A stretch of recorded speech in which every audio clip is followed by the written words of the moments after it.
نحمده ونصلي ونسلم على رسوله الكريم أما بعد فأعوذ بالله من الشيطان الرجيم بسم الله الرحمن الرحيم۔ کل ہم نے مقدمہ کے بارے میں ہم نے پڑھا، اس میں جو اختلاف تھا اس کے بارے میں بھی ہم نے پڑھا، اور اس کی ترکیبی احتمال جو تھے اس کے بارے میں بھی ہم نے پڑھا، اور مقدمہ کے بعد میں آیا تھا لفظ علم۔ تو یاد رکھیں علم کے بارے میں بھی میں نے کل عرض کیا تھا، لیکن دوبارہ میں عرض کر دیتا ہوں کہ علم جو ہے وہ 3 جگہ پر استعمال ہوتا ہے۔ یا تو کسی سوال مقدر کا جواب دینے کے لیے آتا ہے، یا جو ہے یہ کسی مقام پر سوال کرنے کے لیے آتا ہے۔ پہلا تھا کہ کسی سوال مقدر کا جواب دینے کے لیے ذکر کیا جاتا ہے، یا پھر کسی مقام پر سوال پیدا کرنے کے لیے لایا جاتا ہے، یا پھر جو ہے وہ تحقیق مقام کو ظاہر کرنے کے لیے آتا ہے۔ تو یہاں پر جو ہے یہ تیسری جگہ مراد ہے، یعنی یہاں پر تحقیق مقام کے لیے۔ تو سب سے پہلے ہے مصنف علیہ الرحمٰن نے فرمایا اعلم ان العلم۔ تو سب سے پہلے ہم علم کے بارے میں بات کرتے ہیں کہ بھئی علم کیا چیز ہے، علم کی تعریف کرتے ہیں، لیکن اس سے پہلے تمہیداً ایک فائدہ آپ کو سمجھنا بہت ضروری ہے۔ وہ فائدہ یہ ہے کہ علم کی تعریف میں 3 مذہب ہیں۔ نمبر 1 علامہ فخر الدین علیہ الرحمہ کا، نمبر 2 امام غزالی علیہ الرحمہ کا، اور نمبر 3 جمہور حکماء اور مناطقہ کا۔ تو یہاں پر آپ نے اچھے طریقے سے سمجھنا ہے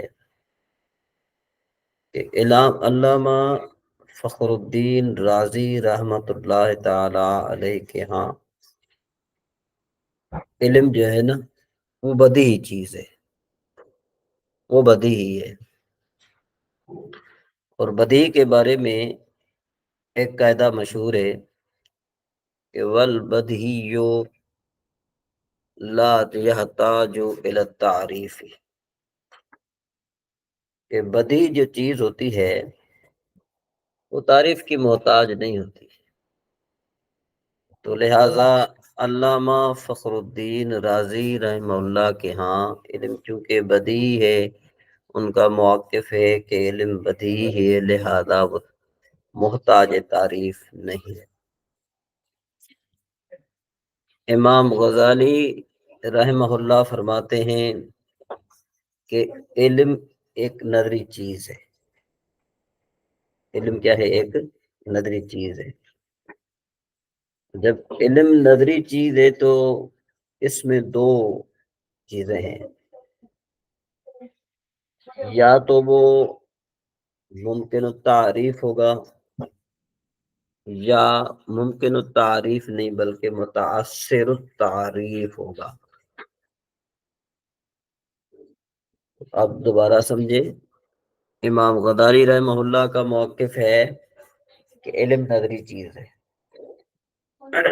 جب نظری چیز ہے تو ظاہر بات ہے اس میں پھر 2 احتمال ہیں، یا آپ کہیں کہ 2 چیزیں ہیں، 2 مسائل ہیں۔ نمبر 1 کہ وہ نظری ہوگا، نظری تو ہے لیکن وہ ممکن التعریف ہوگا، یا ممکن التعریف نہیں بلکہ متعثر التعریف ہوگا۔ تو امام غزالی رحمہ اللہ فرماتے ہیں کہ علم نظری ہو کر متعثر التعریف ہے، یعنی اس کی تعریف بہت مشکل ہے، نہیں ہو سکتی، ٹھیک ہے نا جی۔ اور جو حکماء ہے وہ کہتے ہیں کہ یہ ممکن تعریف تو ہے، اس کی تعریف ہو سکتی ہے، ٹھیک ہے نا، لیکن کیا ہے کہ اس کی تعریف بہت مشکل ہے، ہو سکتی ہے، تعریف ممکن ہے۔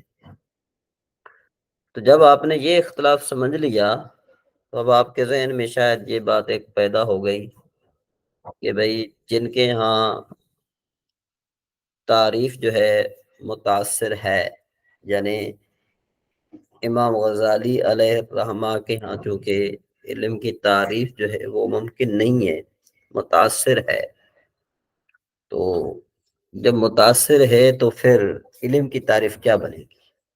ان کے نزدیک علم کی تعریف کیا بنے گی؟ اور امام فخر الدین رازی رحمہ اللہ کے نزدیک چونکہ وہ بدیہی چیز ہے، اور بدیہی چیز محتاج تعریف نہیں ہوتی، اور جمہور فقہا اور حکماء کہتے ہیں کہ یہ تو نظری ہے، اور نظری کی تعریف ممکن ہے۔ تو خلاصہ کلام یہ نکلا کہ علماء کا اس بارے میں تو اتفاق ہے کہ علم ما بہل انکشاف کا نام ہے،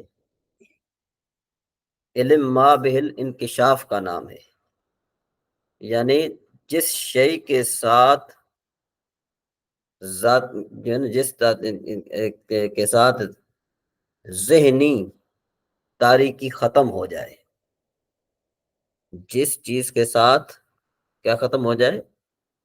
ذہنی تاریخی ختم ہو جائے اور روشنی اور انکشاف پیدا ہو جائے، اس چیز کو علم کہتے ہیں۔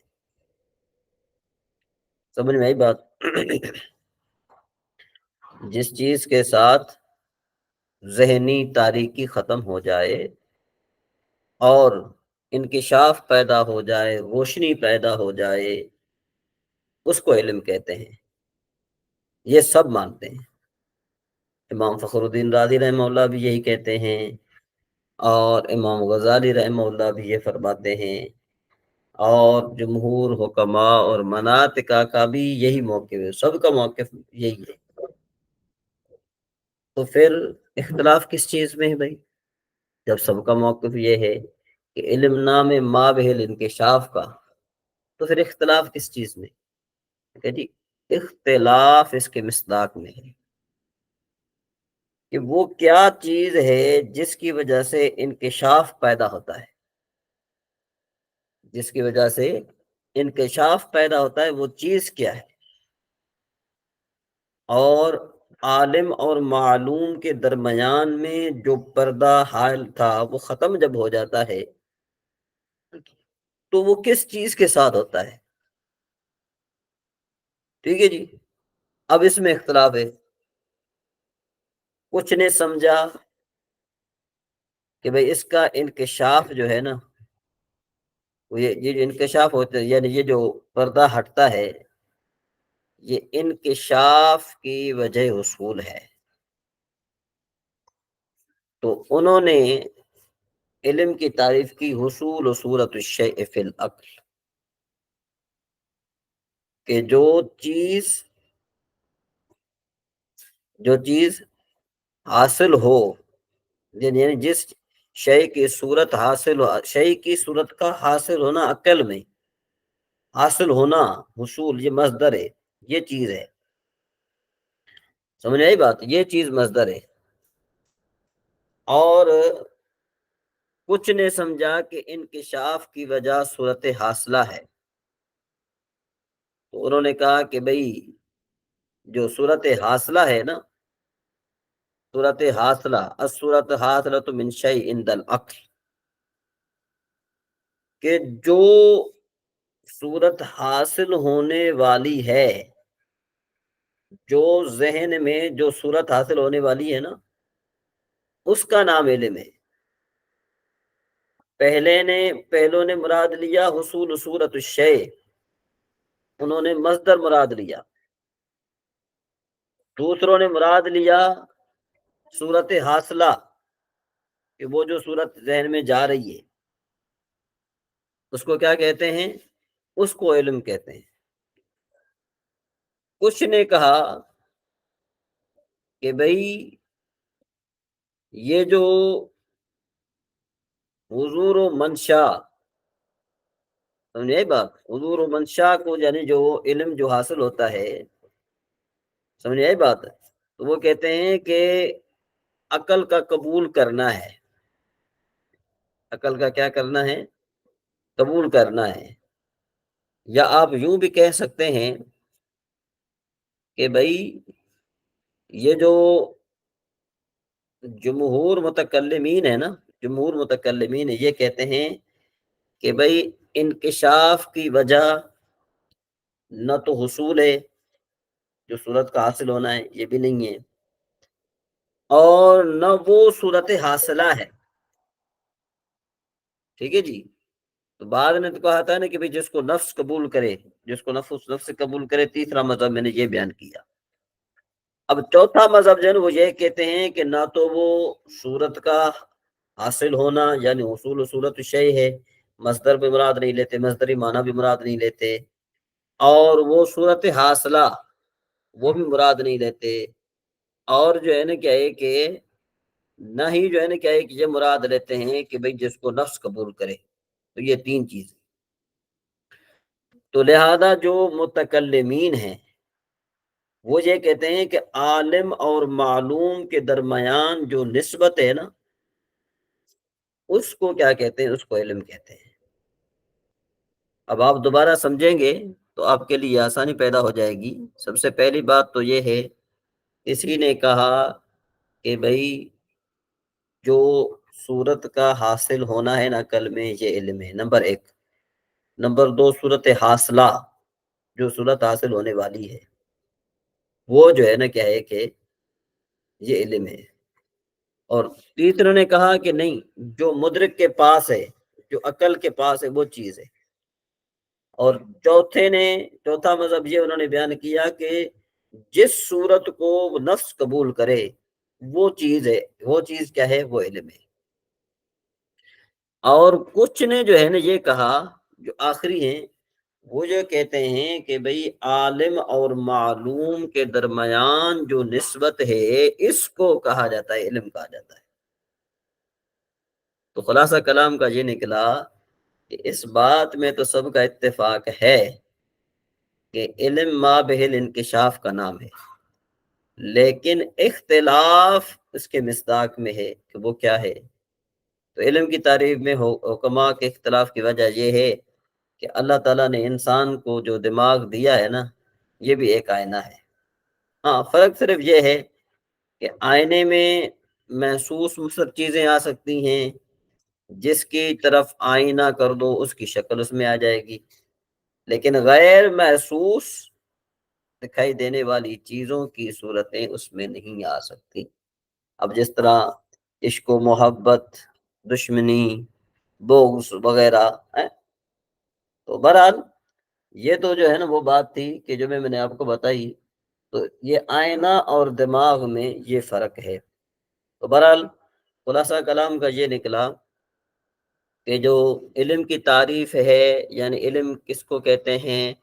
وہ کہتے ہیں کہ بھئی ان کا اتفاق ہے، حقیقت علم کی حقیقت میں ان کا اتفاق ہے کہ علم کہتے ہیں ما بہل انکشاف کو۔ اب وہ جو انکشاف کس کے ذریعے حاصل ہوتا ہے اس میں اختلاف ہے۔ وہ 5 معانی میں نے آپ کے سامنے جو ہے نا کیا ہے کہ یہ بیان کر دی۔ ٹھیک ہے جی؟ اس کے بعد اب ذرا ہم آتے ہیں، دوسری عبارت ہے جی وَيَنْقَسِمُ عَلَىٰ قِسْمَيْنِ أَحَدُهُمَا يُقَالُ لَهُ التَّصَوُّرُ وَثَانِيهِمَا يُعَبَّرُ عَنْهُ بِالتَّصْدِيقِ۔ تو اس میں جو ہے نا کیا ہے کہ اب یہاں اس کی ہم تقسیم کرتے ہیں کہ علم کی تقسیم کرتے ہیں یہاں پر۔ سب سے پہلے آپ یہ بات یاد رکھ لیں کہ ابتداء علم کی 2 قسمیں ہیں، نمبر 1 علم حضوری، نمبر 2 علم حصولی۔ یہ ہم پڑھتے رہتے ہیں علم حضوری کیا ہے، علم اصولی کیا ہے، دوبارہ بھی میں بتا دیتا ہوں کہ علم حضوری وہ علم ہے جس میں شے معلوم خود بذات ہی مدرک کے پاس موجود ہو، اس کو علم حضوری کہتے ہیں، کہ شے معلوم خود بذات ہی مدرک کے پاس موجود ہو، اس کو کیا کہتے ہیں؟ علم حضوری کہتے ہیں۔ تو علم اصولی کیا بنا؟ تو کہتے ہیں علم اصولی وہ علم ہے جس میں شے معلوم، جس میں شے معلوم بذات ہی خود مدرک کے پاس موجود نہ ہو، بلکہ اس کی صورت اور حقیقت کلیہ وہ شے بذات خود مدرک کے پاس موجود نہ ہو، بلکہ کیا ہو؟ بلکہ اس کی صورت اور حقیقت کلیہ مدرک کے پاس موجود ہو۔ پھر ان میں سے ہر ایک کی دو قسمیں ہیں، نمبر 1 قدیم، نمبر 2 حادث۔ تو اگر جاننے والا قدیم ہے تو علم بھی قدیم ہوگا، اور اگر جاننے والا حادث ہے تو علم بھی حادث ہوگا۔ تو اس طرح علم کی 4 قسمیں بنتی ہیں۔ نمبر 1 علم حضوری، علم حضوری کو آپ تقسیم کریں حادث اور قدیم کی طرف، تو یہ جو 2 بن جائیں گے، علم حضوری قدیم اور علم حضوری حادث۔ اسی طریقے سے پھر جو ہے نا کیا ہے کہ علم اصولی کی 2 قسمیں بن جائیں گی، نمبر 1 علم اصولی قدیم، علم اصولی حادث۔ ٹھیک ہے جی۔ تو اب علم حضوری قدیم کی ہم تعریف کرتے ہیں کہ علم حضوری قدیم وہ علم ہے جس میں شے معلوم خود بذات ہی عالم کے پاس موجود ہو اور عالم بھی قدیم ہو۔ بات سمجھ میں آ رہی ہے کہ نہیں آ رہی؟ کہ بھئی علم حضوری قدیم وہ علم ہے کہ جس میں شے معلوم خود بذات ہی عالم کے پاس موجود ہو اور عالم بھی قدیم ہو، اور علم حضوری حادث وہ علم ہے کہ جس میں شے معلوم خود بذات ہی عالم کے پاس موجود ہو اور عالم حادث ہو، جیسے انسان کو اپنی ذات کا علم۔ اور علم حضوری قدیم کا مثال جیسے اللہ تبارک و تعالی کو اپنی ذات کا علم۔ اچھا جی، علم اصولی قدیم کہتے ہیں وہ علم ہے جس میں شے معلوم کی صورت، جس میں شے معلوم کی صورت جو ہے وہ عالم کے پاس موجود ہو اور عالم قدیم ہو، جیسے کہ جو فلاسفہ کے مذہب کے مطابق ملائکہ کو اپنی ذات کا علم، حالانکہ ہمارے نزدیک جو ہے ملائکہ قدیم نہیں ہے، ٹھیک ہے جی، وہ ان کو قدیم مانتے ہیں۔ اسی طرح علم حصول حادث کس کو کہتے ہیں؟ کہ وہ علم کہ جس میں شے معلوم کی صورت عالم کے پاس موجود ہو اور عالم حادث ہو، جیسے کہ انسان کو اپنی ذات کے علاوہ کا علم۔ تو یہ تو ابتداً میں نے آپ کی خدمت میں عرض کر دیا کہ علم کی 2 قسمیں تھیں، ویسے علم کی 2 قسمیں ہیں، ٹھیک ہے جی۔ تو اس کی ہم جو ہے نا آگے ذرا تعریف کرتے ہیں۔ تو مصنف علیہ رحمہ نے فرمایا وجن کا سمو علی قسمین احدہما یقال له التصور وثانیہما یعبر عنہ بالتحقیق۔ تو مصنف علیہ رحمہ نے فرمایا کہ بھئی جو علم حصولی حادث ہے نا، اب یہ جو 4 قسمیں بن گئی نا، 4 قسمیں، اس میں سے جو ہم تقسیم کر رہے ہیں وہ علم حصولی حادث کی کر رہے ہیں، باقی ہم 3 کو چھوڑ رہے ہیں، ٹھیک ہے جی۔ تو ہم جو ہے نا کیا ہے کہ کس کی تقسیم کر رہے ہیں؟ علم حصولی حادث کی تقسیم کر رہے ہیں۔ کیوں؟ اس لیے کہ علم حضوری ہوتا بدیہی ہے، علم حضوری جو مدرک کے پاس موجود ہے تو بدیہی ہے، وہ تو محتاج تعریف ہے ہی نہیں۔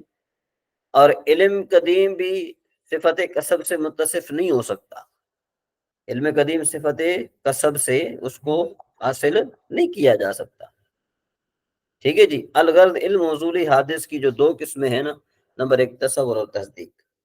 تو تصور کی تعریف ہے الادراک الخالی عن الحکم، کہ وہ ادراک جو حکم سے خالی ہو، کسی چیز کی سمجھ ذہن میں چلی جائے اور حکم سے خالی ہو، اس کو تصور کہتے ہیں۔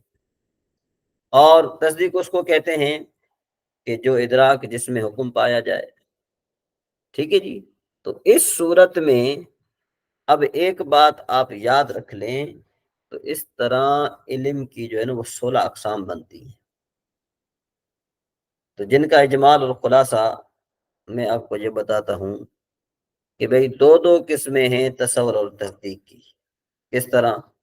نمبر 1 احساس، تخیل، توہم، تعقل، مرکب ناقص، مرکب انشائی، تخیل، وہم، شک، تکذیب، ظن، جہل مرکب، تقلید، عین الیقین، علم الیقین، حق الیقین۔ اب ان کے درمیان وجہ اثر کیا ہے؟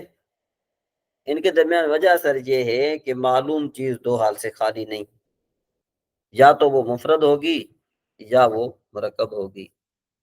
ٹھیک ہے جی، تو اگر تو وہ مفرد ہو،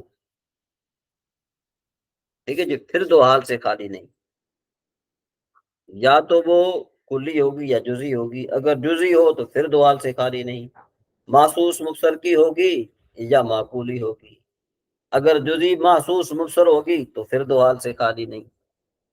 ٹھیک ہے جی، اس کا ادراک حواس ظاہرہ سے ہوگا یا حواس باطنہ سے ہوگا۔ ٹھیک ہے جی، اگر جزئی محسوس مبصر کا ادراک حواس ظاہرہ سے ہو تو اس کو احساس کہتے ہیں۔ مثلا بھئی آپ نے خالد کو دیکھ کر خالد کا علم، یعنی یہ آپ نے خالد کا علم کا جو احساس ہے نا، یہ ادراک کے حواس باطنہ سے جو ہے نا کیا حاصل ہوا۔ ٹھیک ہے نا جی، تو جو ادراک کے حواس باطنہ سے حاصل ہو تو اس کو تخیل کہتے ہیں۔ کس طرح؟ مثلا آپ نے خالد کو دیکھا اور وہ چلا گیا، پھر کسی نے خالد کے متعلق پوچھا، آپ نے اس کے متعلق سوچا، تو اب خالد کی تصویر ذہن میں آئے، وہ خالد کا تخیل ہے۔ بات سمجھ میں آ رہی ہے؟ تو اسی طریقے سے، اور اگر معلوم چیز مفرد ہو اور جزئی ہو لیکن محسوس مفسر نہ ہو بلکہ معقول ہو تو اسے توہم کہتے ہیں۔ مثلا دیکھیں بھئی خالد کی محبت یہ مفرد جزئی اور معقولی ہے، اور اگر معلوم چیز کیا ہو، کلی ہو، تو اس کے تعقل کہتے ہیں۔ مثلا جس طرح دیکھو بغض، حسد، عام مفہوم ہے، لیکن اگر معلوم چیز، اب یہ بات یہاں تک ہوگی نا، اب مفرد کی بات ختم ہو گئی، اب پھر مرکب کی بات۔ یہ تو مرکب دو حال سے خالی نہیں، کہ مرکب تام ہوگا یا مرکب ناقص۔ اگر تو مرکب ناقص ہے تو پانچویں قسم، اور اگر تام ہے تو پھر دو حال سے خالی نہیں۔ یہ تام جو ہے نا کیا ہے کہ خبری ہوگی یا انشائی، اگر انشائی ہے تو چھٹی قسم، اور اگر خبری ہے تو وہ بھی جو ہے نا کیا ہے کہ دو حال سے خالی نہیں۔ ٹھیک ہے جی، اگر خبری ہے تو اس کی بھی دو صورتیں ہیں، کہ حکم لگایا گیا ہے کہ نہیں، اگر حکم نہیں لگایا گیا تو اس کو تخیل کہتے ہیں، اور اگر لگایا گیا تو اس کی تین صورتیں ہیں، یا تو حکم سچا ہوگا یا پھر جو ہے نا کہ حکم جھوٹا ہوگا، یا دونوں احتمال ہوں گے۔